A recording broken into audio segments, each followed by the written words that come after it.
Hello, I'm Harry Flicky. Remember, you don't have to. It's been a full year since the release of Spider-Man Lotus, and I'm gonna just make a quick review video, kind of talking about the film's flaws while also talking about its strengths. Because to be honest, as much as I like the film, it does have its flaws, and my last review I don't think was very fair because it didn't really give the film any criticism. But this review is just going to be my honest thoughts on the film, and now that I've seen Spider-Man Lotus enough times to really get my thoughts across, I thought I'd just share my opinion. So, without further ado, let's get into the review. Some things I do want to talk about, the big elephant in the room, before I get into the review. I am aware that the controversy happened. I am aware of the Spider-Man Lotus controversy behind the scenes, but I'm not really gonna get into that because honestly that drama happened like 2 years ago, so we should all move on from that. And I bear no ill will against the films or directors for anything that happened. So, yeah, I'm going to give my honest thoughts on Spider-Man Lotus for what it is. But first I'm going to get into some positives. And the thing I love about Spider-Man Lotus is the musical score by James Wan and Caleb Liu. Or Lou, I'm not sure how it's pronounced. But I think the score for that film is really good, and I would hum the theme tune whenever I can. It's a really unique Spider-Man theme song, and it really kind of integrates other versions of your typical Spider-Man theme, like the trumpets and the choir sounds. It's really a unique theme song, while also paying homage to other song pieces like the Sam Raimi Spider-Man score, and even the 90s Spider-Man theme. I thought that was a bit of a strange thing they did, integrating that in there, but I do like what they were going for, because really this film is more of a love letter to Spider-Man fans. Another thing I really like is the fact that it delved into the psyche of Peter Parker and how it really played into his guilt for losing Gwen. And honestly, I think the film is okay. It's okay. It's not a masterpiece, but I thought it was good for what it was. And I love the grounded tone that the film presents. It's very much like Sam Raimi's Spider-Man 2. Also, the Spider-Man suit was really good. I know it's been talked about to death, but I love that. I love the Spider-Man suit. It very much feels like it was ripped straight out of the comics into live action. I thought it was really good. The color scheme reminds me of Andrew Garfield's Spider-Man, and I think that was intentional, and I do really like that. I'm a sucker for references, I'm gonna be honest. But yeah, the suit and the musical score and the psyche of Peter Parker are the main things I love about Spider-Man Lotus.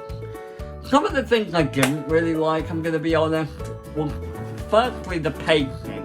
The film didn't really need to be as long as it was. It could have been maybe cut down to an hour and a half, maybe even less. And I thought some scenes could be a bit slow at times, and the tone was a bit too...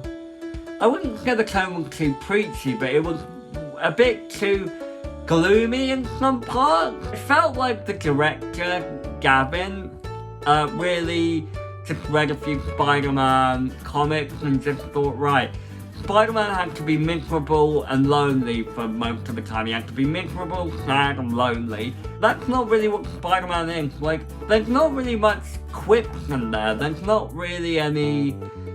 There's no levity to really balance out the depressing tone, in my opinion.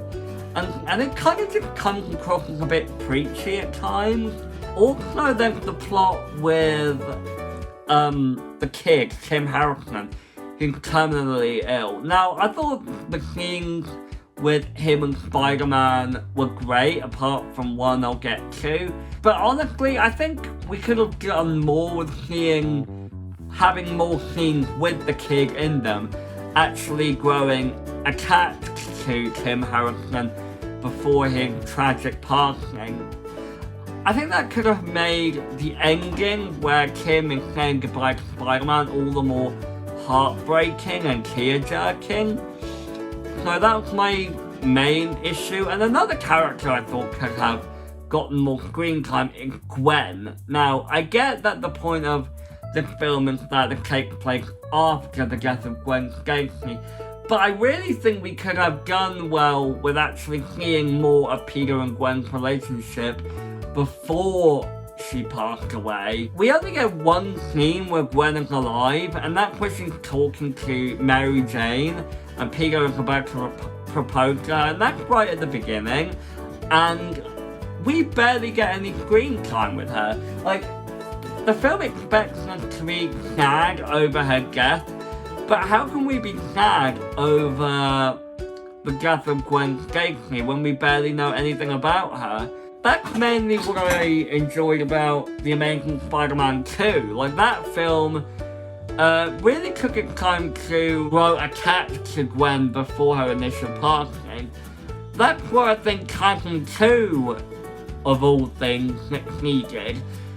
Like, the film was okay for what it was trying to tell, but it could have been so much better by just having more screen time with characters like Tim or Gwen. The film could have really done well with that, and this is why I say it didn't really need to be 2 hours long. Like, it could have been an hour and a half, and it could have, most of the flashbacks, rather than showing us Peter's failure to save Gwen, could have actually shown us the relationship of Peter and Gwen for what it was before the Green Goblin killed her. That's my main issue with Lotus. We don't actually know a lot about Gwen. Like, we're supposed to feel sorry for Peter, we're supposed to feel heartbroken, but we barely have any scenes with them together. And that's another thing about this version of Peter Parker. He's kind of a bit of a whiner in this film. He's kind of a bit whingy. And look, I get it, okay? I get Spider-Man in this film is in its lowest point.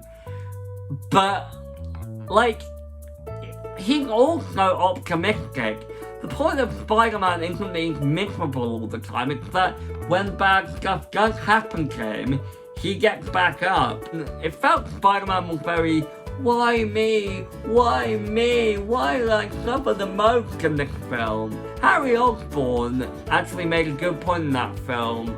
Peter isn't the only one that suffered, but that's all he thinks about. And then there's the scene, which everyone has talked about, but I'm going to talk about anyway. There's the scene with Peter / Spider-Man and Tim Harrison, where Spider-Man is saying, oh look, I'm not who you think I am, I'm not a hero, and then he just trauma dumps on the poor kid and just lets him know or tells him all about his tragic passing and that he's not that great of a hero.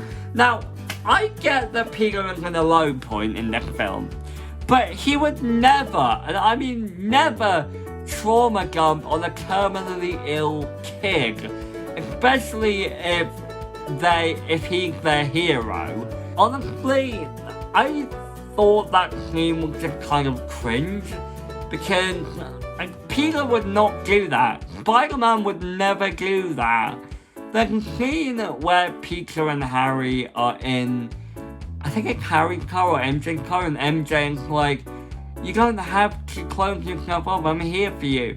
And I think she tells him, from what I remember, about a time they spent together watching the fireworks, but instead of actually showing us, the characters just tell the audience. And that's another problem I have with this film, is seem to forget the most important rule in filmmaking. Show, don't tell. That's the most important rule when making a film. You have to show us what's happening rather than telling us. That's the problem Ant-Man and the Wasp: Quantumania had with Kang, and everyone telling us how big of a threat he was, but we never actually saw that on screen. Spider-Man Lotus was good, but it comes across less like a superhero film and more like an extended Garman video. And you know it's bad when it's being compared to Garman, and people actually do compare it to that channel. It just comes across kind of preachy and overly melancholy, and it doesn't have any of the charm or wit that you see in a typical superhero film, or even a superhero fan film. But that's what I have to say on the matter. You let me know what you think of the film. Do you like it? Do you hate it? Are you like me and you like it, but you know it has its flaws? Let me know in the comments. I'm Harry Flew TV, and remember, you don't have to.